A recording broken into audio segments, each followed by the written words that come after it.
Yeah. Oh, did it start all over again? It's okay.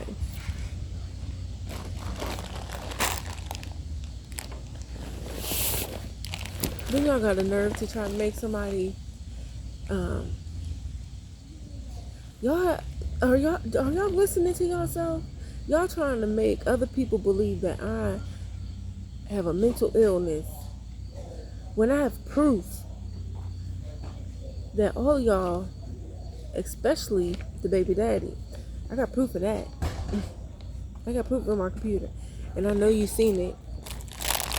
I know you seen it. Oh, remember, you sent it to me, remember? Oh yeah, I saved everything. I sure do. I have that document you sent me. hmm Remember, it says you're schizophrenic.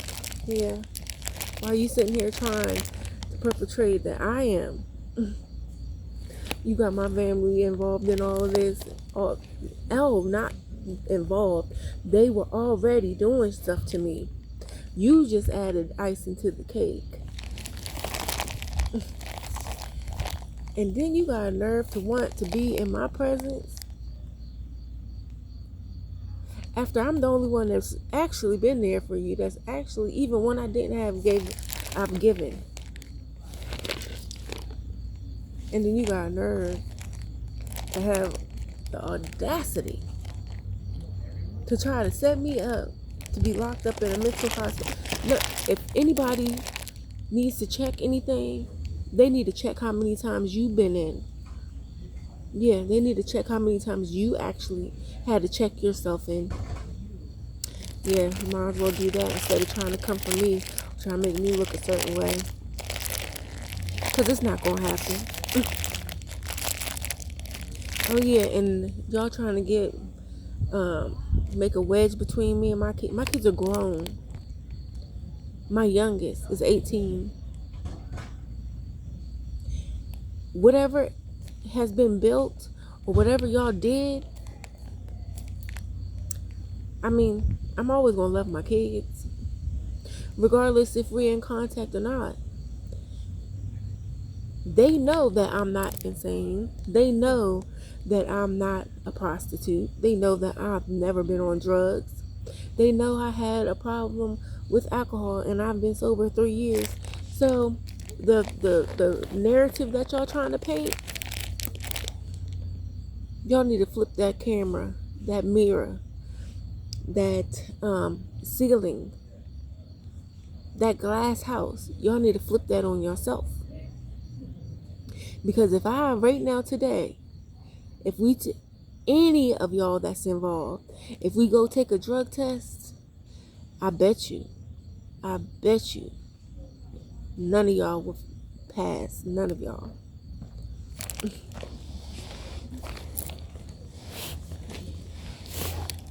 I bet you your insides is just burning up from all the toxins that's within y'all. But y'all talking about me. Y'all are some of the biggest crackheads. The biggest. And I'm trying to take the biggest. Y'all make the snowman. Y'all put him to shame.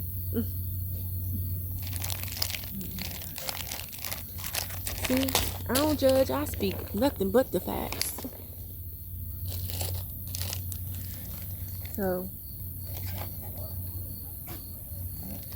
y'all can, y'all really violated all my privacy, all my constitutional rights, civil rights, all that. And y'all got a nerve to be mad because y'all caught. I said this, what, 2 years ago now? I said, these group of people was not smart enough to keep this going on for as long as it has been happening. I said it. Go back in my videos, like y'all been binge watching my page, and all of them in my platforms. Go back. I know the government in which I reside, and probably other places where I have been at, has been a part of this.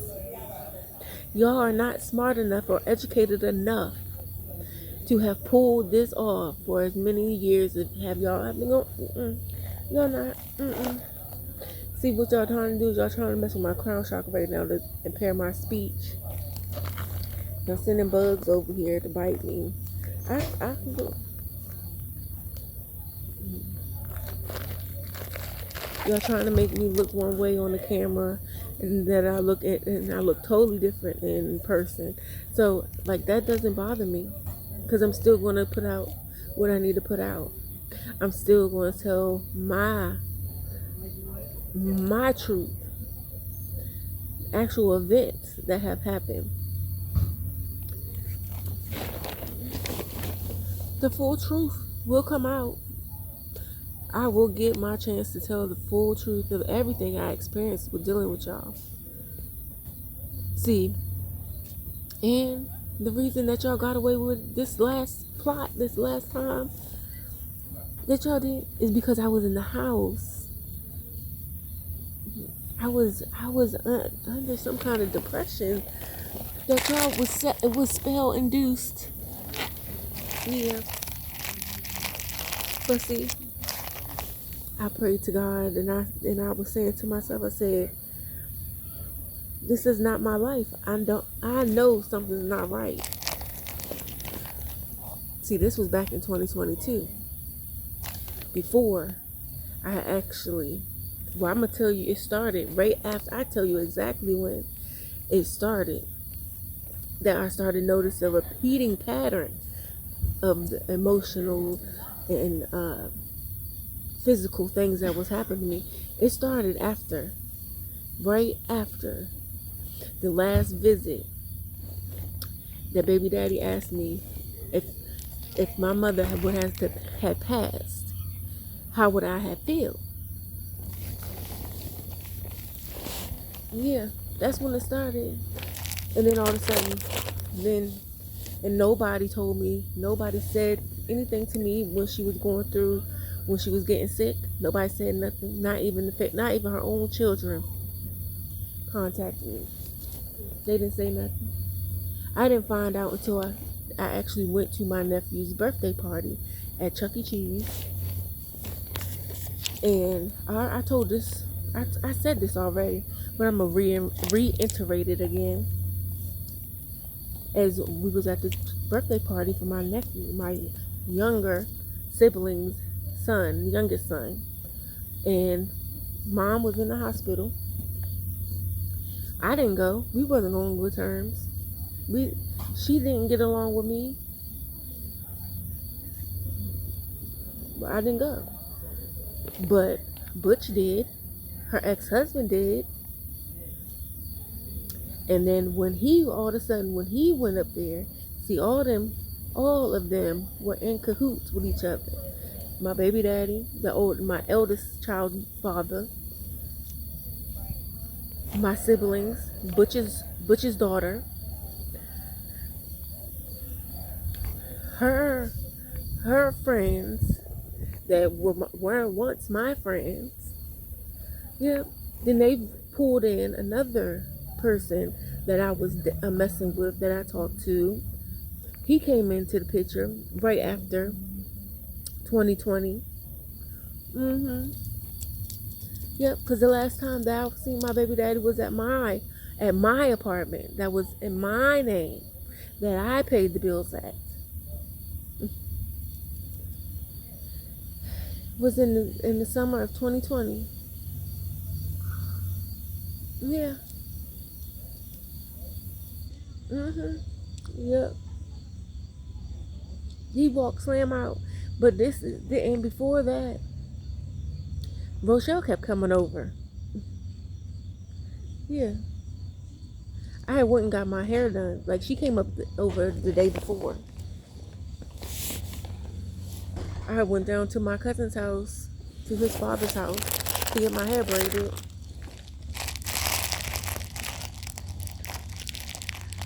And he braided my hair. And I was gone the whole day. And I got my hair braided. And when I left, before I had left, I even gave my baby father, I was like, here's $40 to get you whatever you need to eat, whatever. Mind you, I already had food in my house. So I went down, got my hair braided. Mind you, him, the baby daddy, my family, my so-called father, which is my uncle, which they lying. We gonna get a DNA test anyway, cause I don't trust not there, none of them. And his daughter, which will get mad when I tell her, like, I'm not. She try to talk to me like she talked to her baby father. I don't know who you think you talking to. You're not talking to me, and you're not finna keep disrespecting me. So then she would get mad when she thought I was her personal babysitter for her children that she had. And when I say I'm not doing something, she would call her father to, like, what he supposed to do? I'm grown. Like, what is he supposed to do? How he gonna make me do something I said I'm not doing? So that was that. So then let's go back to my hair getting braided. So he's at my house. My kids are there, but I'm not there. I'm down in Montgomery County getting my hair braided by my cousin at his father's house, which is my cousin. It's a whole bunch of incest going on around here. It's just nasty. So then, mind you, Rochelle, that we live in the same complex. She has been a very heavy, avid user of crack cocaine. I knew this. I don't judge. It's not my business. You ain't putting it in my body. That's her business. As long as you don't do that shit around me, I'm good fuck. So then, I know how she get down. I also know that my baby daddy, the eldest one, because we ain't talking about the one he's deceased, he's no longer here. My two youngest kids, he's no longer here. We don't need to even discuss him right now. So, that baby dad father, he's a junkie. I always know he was a junkie. That's not my business. He always been a junkie. Ever since I known him, he has used some drug or another. That, like I said, that's not my business. We was never in a commitment. I would love so much for people to understand that we were never in a commitment. I first met him when I was about 12, 13. I had gotten pregnant at 15. I had my son at 15, and I turned 16 2 months later. So that's the breakdown. He has never been there for that child. I have not had any financial support other than when they're going to suspend or imprison him in jail for not holding the court order. And that was far and few in between that I got a payment. But anyway, so let's make sure we speaking nothing but the facts and truth when you talk about me or come for me. So he's there, I'm gone. So it's him. He's in my room. My kids are there, and it's a 3-bedroom. And so I called just to check in on my kids. They're old enough to speak and vouch for themselves, advocate for themselves. I just make sure shit good, because even though he my baby father, I don't trust him. I didn't trust him because before then, in 2017, the nigga stole from me. He stole my car. He stole from me my money in the wallet. I could take accountability. I kept dealing with his ass. Yeah, I did. I kept dealing. So I take accountability for that part. But was it warranted for what he's been doing? No. Like I've done nothing but being there for him and been there for these people. Like I'm so over this shit. And so I'm like, let me make sure. I might have to do 2 parts. Might have to do a couple parts. Alright, and I just got bit by a mosquito. Look. During the day, mosquito outside. Like, so him, mind you, the door is never locked.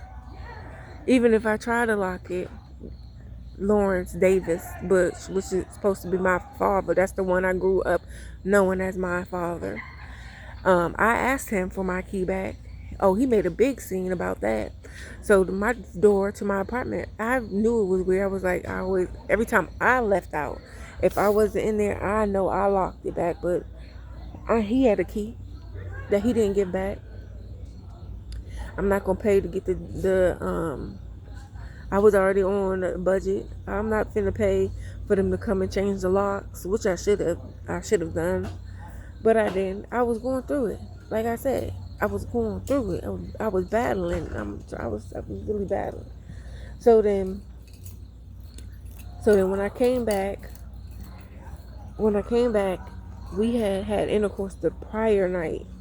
When I came back, from that point on, for me getting my hair done at my cousin's house in Montgomery County, we didn't have any intercourse from that time until he left.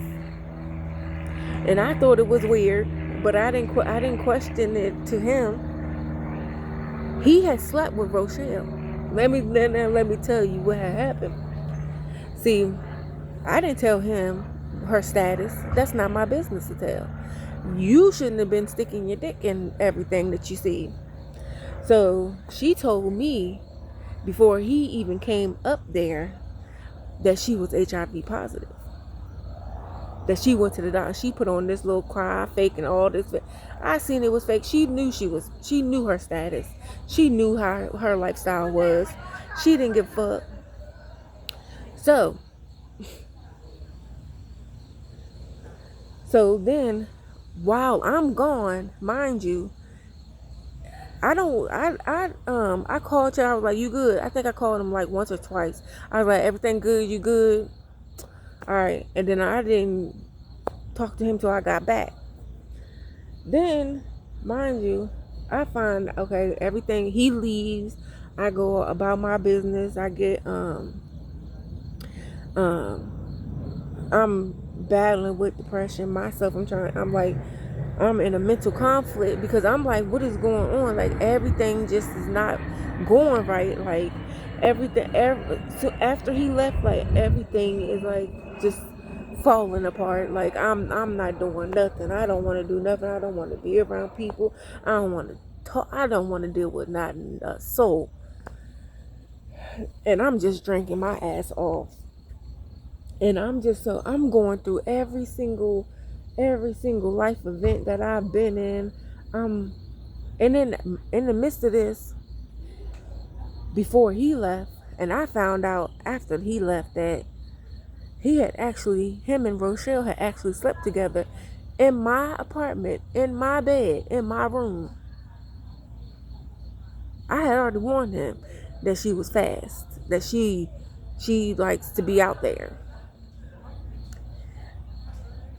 Who he deal with when he was outside, this is how I kept it with him. You're not my man.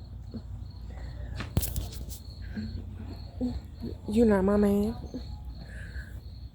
You is my baby father. I deal with you like, okay, there was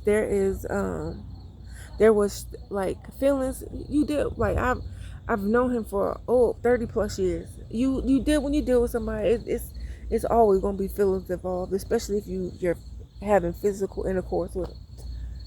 But it, like, don't make it like, oh, I was chasing him. No, I wouldn't leave your motherfucking ass alone. That's a difference. I'd never chased you. I might have dealt with you way too long through all the bull crap you put me through. So don't get it twisted, because I don't chase men. And And I'm not crazy over no DICK. You know how many people out here in this world that I can go get in a relationship at any moment I want to. I choose not to. It's a total difference. I have self-control, self-discipline. When you grow up, you're supposed to change the behaviors that you had when you were younger. You're supposed to change those. Anyway, so then I found that out because I was already like dating, like talking, like not dating anybody serious. I was like, I would talk to people, and then I would put time between it, and then I would talk to somebody else.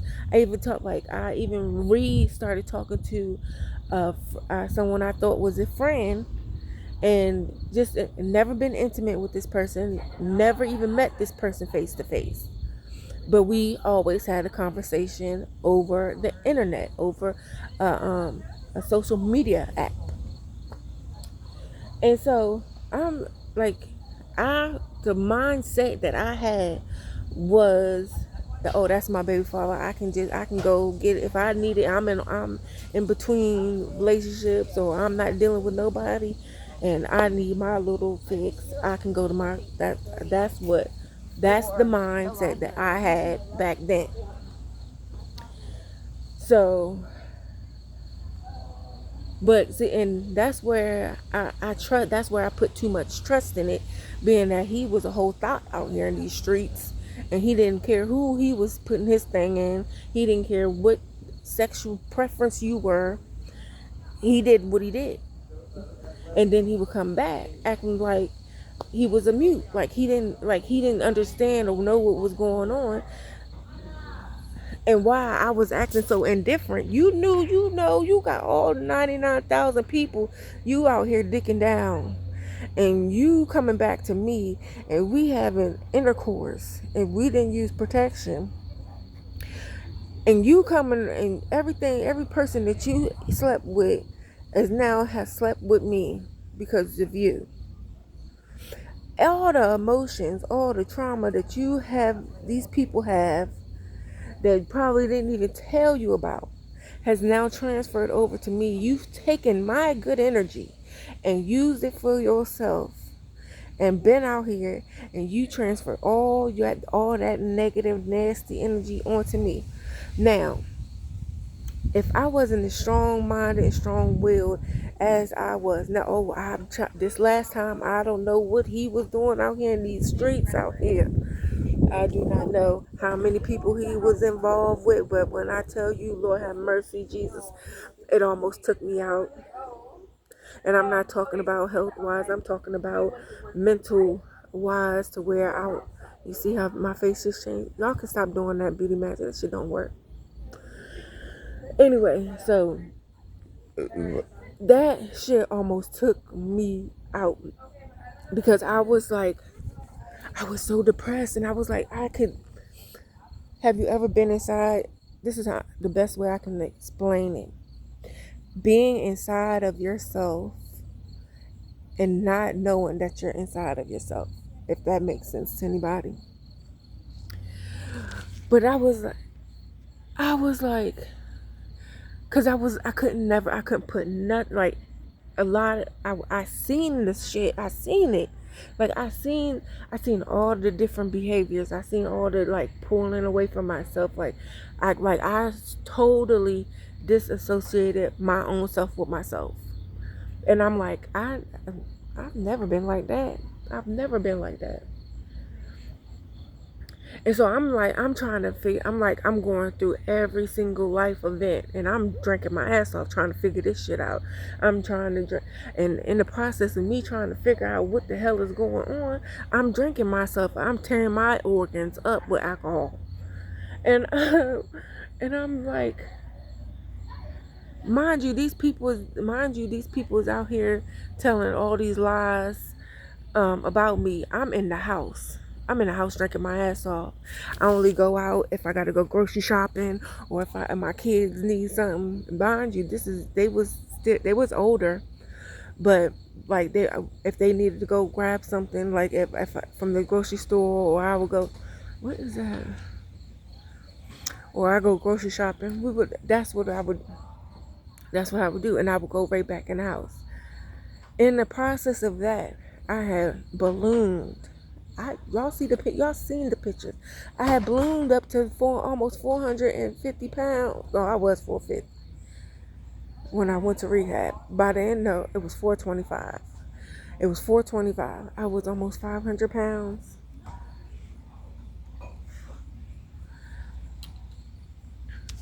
I was almost 500 pounds. I just wanted y'all to see my eyes because I like looking people in their face, and I gotta see your eyes because if you can't look somebody in the face, you ain't telling the truth. And so, once I got to rehab, and I would, like, the lady, okay, let me back up before I go to the rehab part. So, I was in the house, and I kept saying to myself, I said, this ain't my life. This is not my life. How did I go from 2017, September 6, 2017 to May 28th of 2019, I got fired from my job. Mind you, in between that time, I had saved up enough by working to move from Silver Spring, Maryland to Frederick with my family, with my so-called father and my kids. And I got a new vehicle before I moved. And all of a sudden, everything just went downhill. After I allowed this man to come back into my life, and I'm not associating it with him. I'm not associating. I'm like, shit happened. Anyways, I'm gonna get back up on my feet, and then it's just like I'm like, why I keep losing all no, it's not work. This time it's like it's really trying to stay the fuck away. I'm like, it's not trying to let me get back up. So I'm like, I'm thinking to myself, I'm like, okay, we gonna go over this in my head. We're gonna keep going over what we done, what we been through these past since we came back from Durham, North Carolina. See, I'm not talking about nothing before then. I'm talking about from 2017 to now. I'm saying to myself, mind you, this is why I'm going through all this, and these people is out here splurging with my money that I was never told about since a child. I have always known Lawrence Sylvester Davis and Debbie Ann Christian, which is Debbie Ann Davis, as my birth parents. That's a whole lie. Them is not my parents. So they out here while I'm in the house drinking my ass off, like I'm going through it like this, like I've had suicidal. At that time, I was having suicidal thoughts. Like when I say I was going through it, but because of my faith and the strength that I have in God, I had to lean on God so hard because I was like, something's not right. This is not right. This ain't my life. I kept saying that. I was like, this ain't my life. I even changed how much how much alcohol I was drinking. I changed the times that I would drink. I tried every single thing until I had no other choice but to get down on my knees in my apartment, in my bedroom, on the floor, and I had to call out to God and had for God to bring me out mentally, out physically, to help me understand what was going on, because I could not comprehend. I couldn't get no clarity of what was going on, because at this point, every single thing that has happened to me did not make sense from the time that I came back in 2017 till before I went to rehab for alcohol.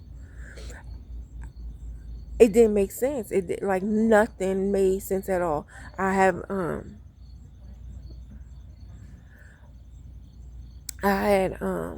done nothing. What would it be? That bumblebee. I had done nothing. Like, I don't be doing no illegal stuff. I like my freedom. Everything from the time that I had to do in Durham, North Carolina, ain't no trouble I've been in. Ain't no trouble I've been in at all. I'm not no criminal. I don't do criminal activities. And so, um, when I was looking back, and I'm like, okay, so this don't make no sense. Why is my life not making sense? Why am I struggling so hard to accomplish everything when it didn't even when I first came back? Before I got up with him, I had no problem. Like, I mean, I did have, like, putting the applications in. When you, the first few months, you got to put the applications, you got to do the footwork. That's fine. But once I got through that footwork that you got to do to put the applications in and call in and all that, I had no problem. Everything started falling into place. Like, I got the job. They seen my performance. I ended up getting a lead position. I ended up getting my vehicle, my my white Ford Fusion. I got that. We moved to Frederick, Maryland. Everything was falling into place. And then here come this nigga. This baby daddy. Here come his ass. But I'm not putting together that my family knew him. I'm thinking this from years ago, that he's just a random person that came to the house with my eldest sister's baby father, her eldest child's father. No, they knew that they knew who he was. They knew him the whole time. They knew they set me up, trying to think that because of the treatment that they have treated me my whole entire life since a little child, that I was gullible, naive, as they keep trying to say. Just being left out, being not cared for, neglected. They thought that because of the treatment that they had had me endure, that I was going to be stuck in, like, some poverty, uneducatedness. I don't know what type of person that they are, but no. By 2004, 2004, I had gotten pregnant, and I had my second child, and I had moved to Milestone Apartments. So I'm just giving y'all a little backstory about me. I had moved to Milestone Apartments, and this time I had only two. I didn't have all three of my kids. My daughter wasn't born yet. And then I had gotten my job at Walmart. These mosquitoes is tearing me up. I'm about to light another incense. These mosquitoes is tearing me up over here. So I had gotten another job. I got a job at Walmart, and I started working for Walmart. I worked up front at the customer service. Then I went to cashier, and then I went to electronics. I went from electronics to the connection center. Ooh, I don't know what that. From the connection center, I went to the invoicing office, where is that you do the invoices for the truck deliveries that came in. I did that, but because I'm a single parent and it has to be Monday through Friday, my oldest son, started giving me trouble. All the things that played out in my life, these people have been pulling strings in the background. Anytime that I elevate from working for little pennies, or I get a promotion, they find a way to manipulate it to whereas I either have to step down or I leave the job Um, but this time, what I did with that is I stepped down and I transferred to North Carolina. This is what they did. So the transfer that I did, I was supposed to go to the store within the city of Durham, and I mean in the city part. They ended up transferring me out to a country, more rural area, where there's no bus transport. So I had to call and I had to get a ride out there from a friend, someone I met, ended up meeting down there, and they gave me a ride up there. Luckily, I had met that person, and I transferred to the store that I was supposed to, where I could, because I didn't have a vehicle, I came down on the bus, and that was at the end of 2007. My daughter was only 10 months old when I left Maryland. So, and I'm trying to tell you, so when I left Maryland, I had, I left everybody. I left their father, my two youngest kids' father. I left their father right where he had me fucked up. And I left my family right where they had me fucked up. I went, I came down with Big Debbie. She was up visiting, and I had went down to stay with my older brother, because he was down in Durham, North Carolina, because he was in trouble. Like he was in the TROSHA program, and he had left the TROSHA program, and he had went to they place you in housing and all that. So I went down there with my kids to get on my feet. I transferred my job down there. I'm trying to tell you, what I do that for?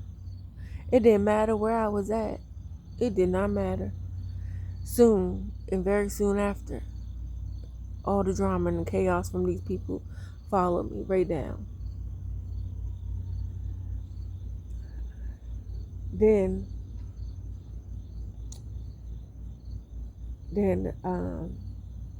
I say, so we went down at the end of 2007. By 2009, my eldest sister and her family was down there.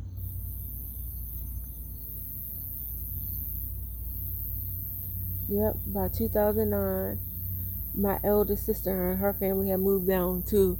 I tell no lies. Look at you see it? Look at it. I tell no lies. I don't need a lie. Look. They follow me. They follow because they was keeping an eye on me. They was keeping an eye on me, trying to keep an eye on me, making sure. I don't need to lie. What I need to lie about? Not nothing. And so when they came down, I'm like, okay. But mind you, they're still doing spell work on me. Through all this, I'm still working my ass off, supporting my kids, doing what I need to do. I'm still drinking. At this point, I'm drinking. I done started a whole new life. Got new friends. I stopped talking to friends in Maryland. I stopped talking with them, with friends up here that I had up here. I had started a whole new life of everything. And then, soon as they came down, I had no problem with my mom and my eldest brother until my eldest sister and her family came down from Maryland to North Carolina. I didn't have none of the problems, none of the drama, none of the back and forth. Losing, like, man, I had to move so many times because my finances I was like, ain't no way. It's cheap at that time. The rent was cheap, and I was like, ain't no way I shouldn't be able to maintain. And mind you, they're in the back doing spell work. They're trying to they don't care about my kids or me. They don't even care that I'm busting my ass by myself. I don't have no man. She had a whole husband. My mother had her son who was helping her. I didn't have nobody. Like, I didn't have nobody helping me do anything. Then, so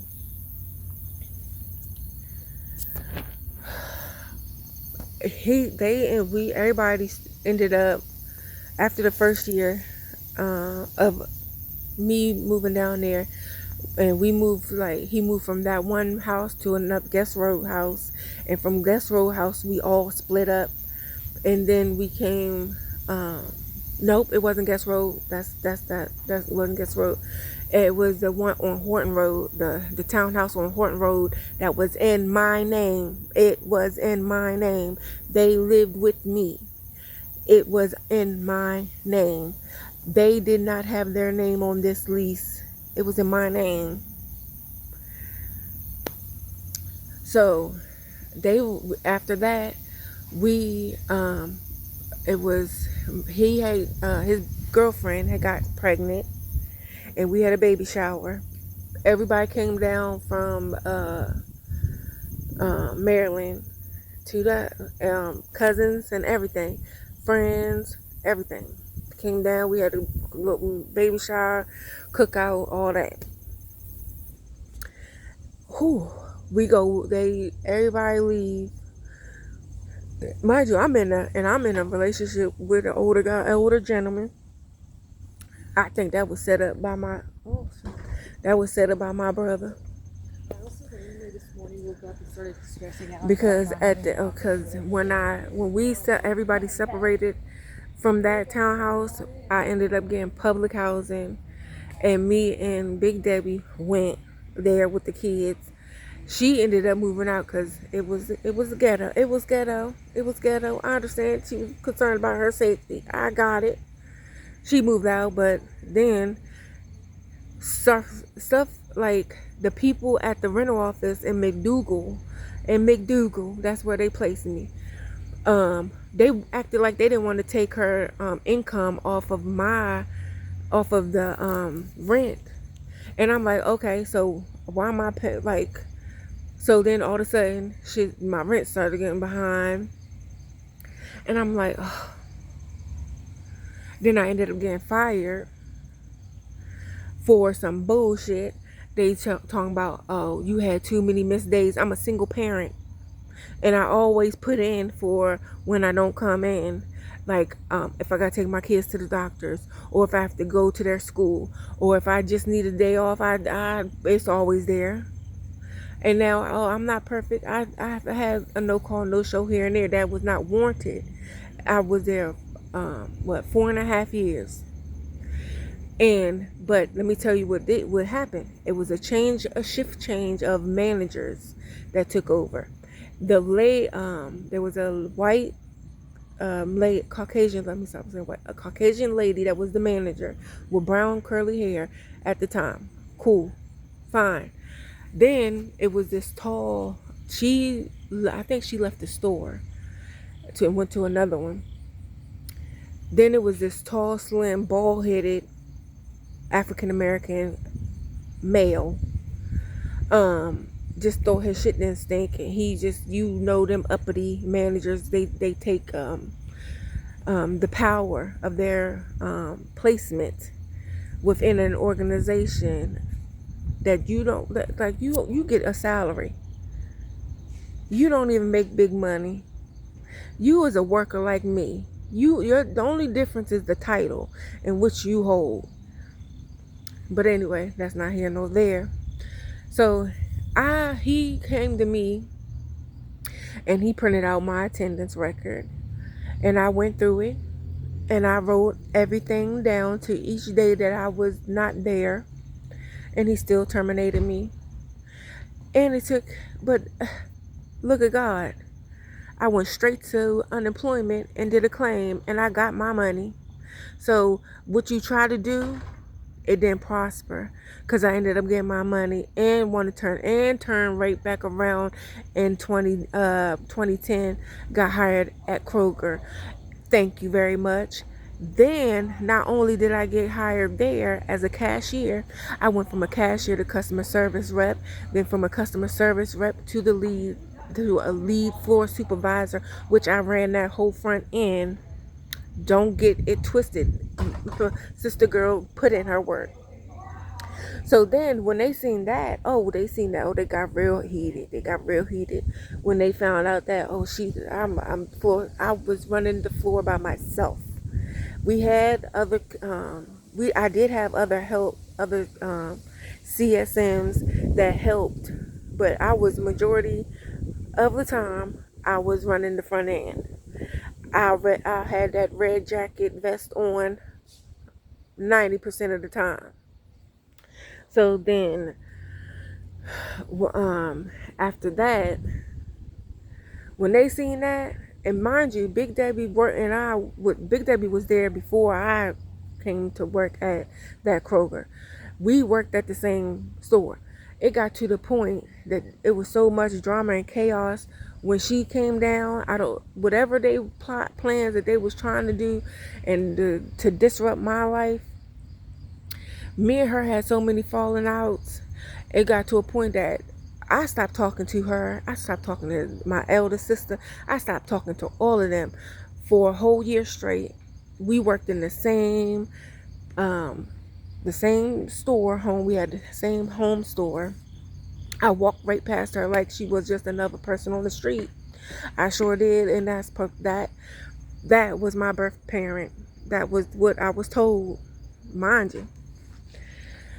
And then and mind you, while they're doing all this, all these lies, causing all this confusion towards me, to make me lose and having to keep moving, me and my children not keeping a stable foundation of just having a permanent residence, having to keep uprooting ourselves and changing their schools, just keep trying to keep so much confusion. I did it. I got through it. And I'm proud of myself. So then, by 2015, there was a falling out. They had, okay, so I'm not going to go through the whole story. I'm just going to give y'all pieces to where it comes to 2017. So by 2015, I was messing with my ex, Reed. I'm just going to give the last name, Reed, my ex. And we was living together. I had his kids up on the weekend. He kept my kids while I went to work. I ended up getting a part-time job at the hotel to make ends meet and make sure that we was good. What'd I do that for? So, mind you, these people watching everything I do. I'm not even paying attention to these people. I'm just worried about making sure my kids and me good. My eldest and I had a falling out, and he left and went with them a whole year before I had even moved into where we was living at on Miami Boulevard. So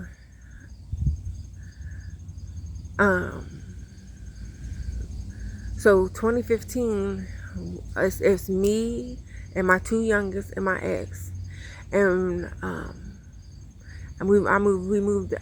Well, I was already moved in there. He came later, but I didn't have no furniture. I had to get piece by piece. I did that thing. I went to the Goodwill. I got TVs. I sure did. I went to Aaron's and got a living room set, and I went and got a kitchen table. I did it. And I had at this time I had my GMC Jimmy, my maroon GMC Jimmy. I drove that thing till that thing wouldn't drive no more. It wouldn't even go and drive. I went to take my daughter and son to school one day, and I'm like, where I was living at, it was a corner. It was a corner house, and there was a stop sign. When you come in, I always pull in and park right there. It let me turn my truck around. It let me pull to the to the stop sign. I got to that stop sign. I'm about to make a left turn, and that thing went in reverse. It would not go and drive. So, yeah. So, but back to with my point that I was trying to make, that just came out. I had to say that because I'm trying to tell you everything possible they was been throwing at me to keep me, to like make me like get overwhelmed. I work very well under pressure. For as long as I can remember, I've always had a keen sense of getting myself out of sticky situations. Not saying that I do stuff illegal. I'm talking about like people try to put me in predicaments that I shouldn't be in. Oh, I'm finna come up out that. And then so I'm not saying it was easy. Sometimes it distress you out. You just want to fuck somebody up. But then you regroup and you be like, look, you got kids to take care of. You got like, ain't nobody else gonna do it for you. So then 2015. So she it was and this is in the beginning of 2015. She had I'm at work. And she had called, mind you, we had this is 2014. She had called, my elder sister had called up. I said this in another video too.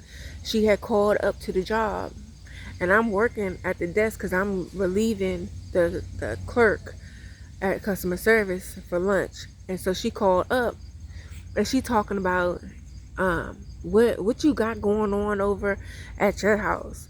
What why is he touching my daughter? And I'm like, what are you talking about? Why are you even calling me with this nonsense? And before that happened, before that phone call had taken place, he had said to me when I had came home from work, he had said, oh, your family, your aunts and sister and them came over here, busting the house and was threatening me and all this nonsense. Okay, I said to him, I said, oh, they did that while I was at work. They wouldn't have done that if I was there. They would not have done it if I was at this house. And so I think I called them. I think I called them and cussed them out. And then I just went on about my business because I didn't think, like, who does that? Like, that just shows how much respect y'all don't have for me as a person, as a mother, as a person in a relationship. Don't come in nobody's house and you don't barge in nobody's house and you don't pay no bills over there. And so back to the part where she called, that didn't work. So they thought they was gonna get a reaction out of that incident. That didn't work. So then she calls on my job and calls me and says that, he's accusing him of touching my daughter. So I asked my daughter, I take her in the bathroom, I pull her away from everybody, and I ask her, I say, did Reed, has he ever touched you inappropriately? And I told her to look me in my eyes, look me in my face, tell me. I said, you could tell me. And she told me, she was like, he has never touched her. So at this point, I'm livid, I'm heated. So then I was like, okay. So I go to work. That didn't work. I go to work, I put that shit to the back of my mind.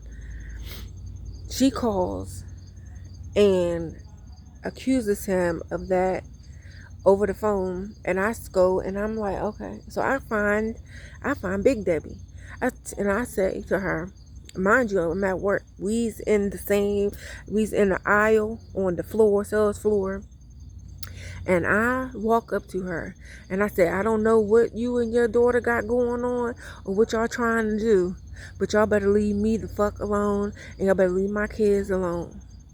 And so she went like she was going to raise her hand. She cocked it up like she was going to hit me. And I looked her in her face and I said, bitch, if you hit me, I'm going to lay your ass out in this store. So then we go back and forth. Mind you, now it has escalated to where the customers and the managers are there.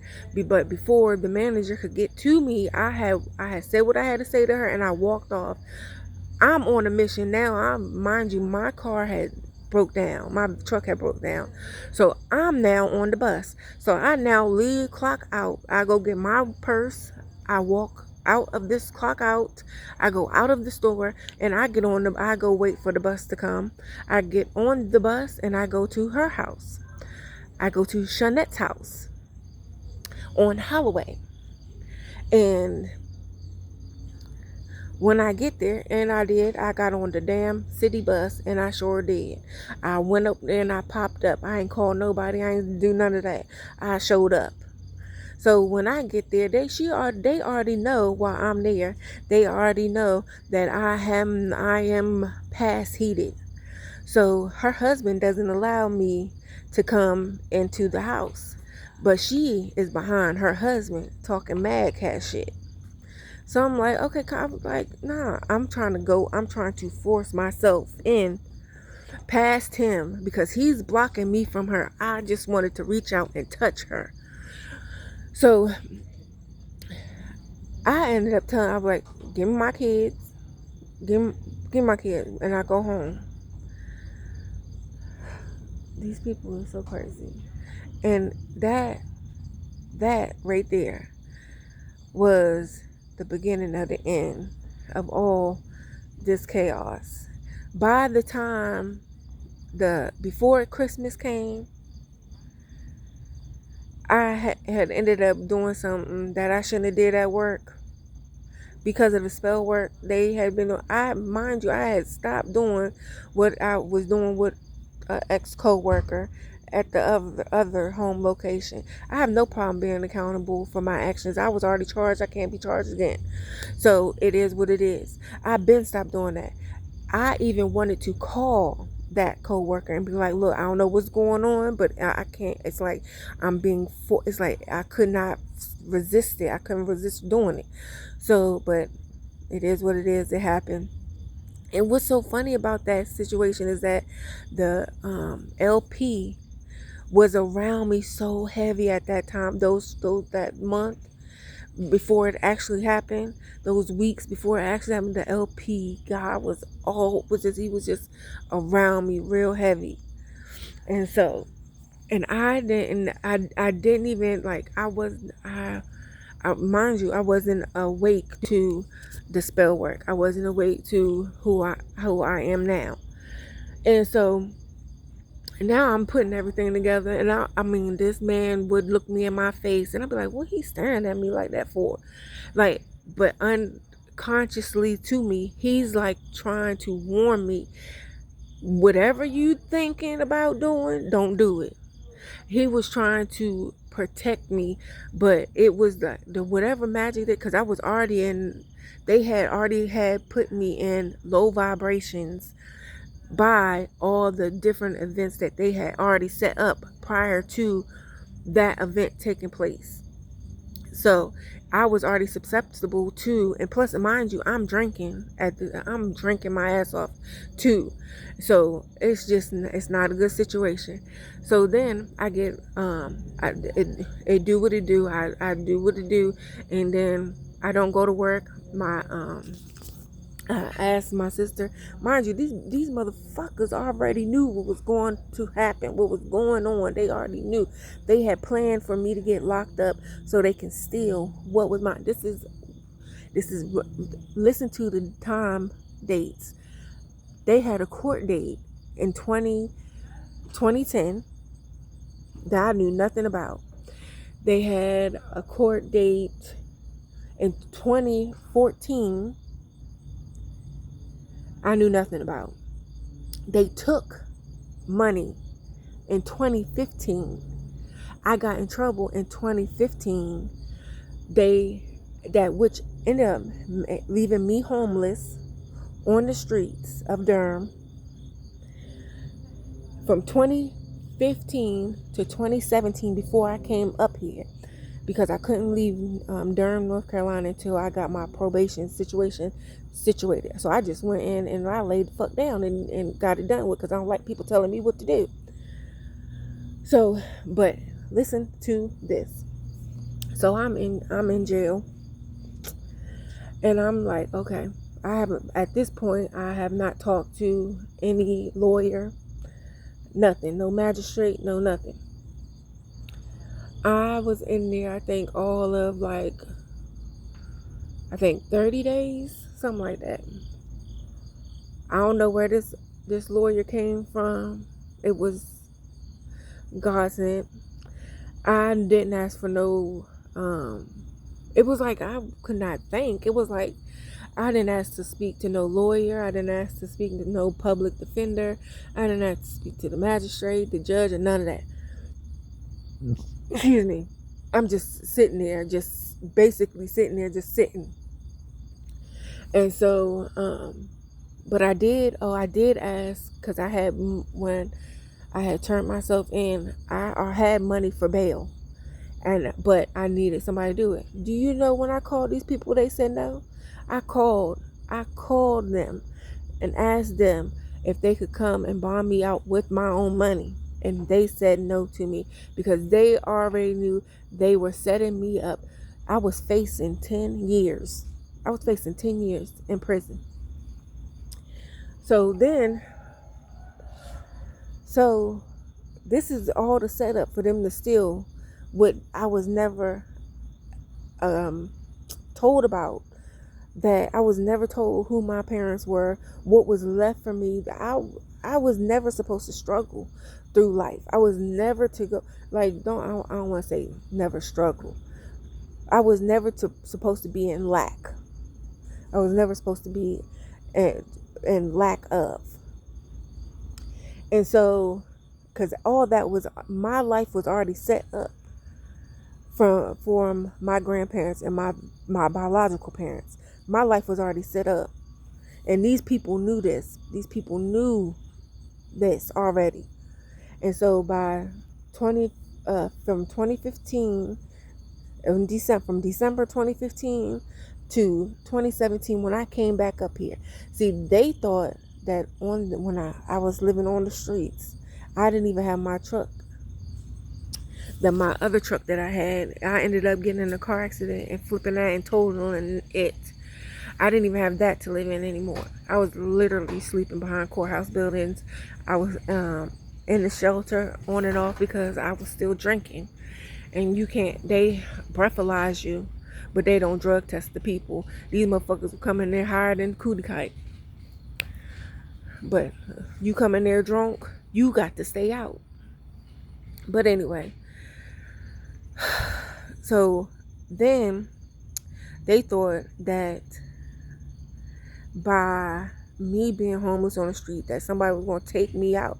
They probably had, like, I went through some stuff. I'm trying to tell you, I went through a lot of things that the normal person would have probably lost.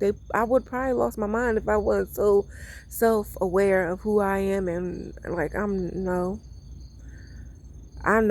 if the situations that I was put into, I knew that it was going to be, you either going to be smart about it and get yourself out of it, and you're going to heal from the trauma that was inflicted on you, or they going to make you lose your life by going through what you was going through. So I said, okay. Like, I was the R word by two guys, and I was like, okay, ain't no need to freak out and panic. It's like, just get it over with and get it done with, and we gonna deal with it after. And thank the Lord that I had a tampon in. Thank the Lord I had a tampon in that time. And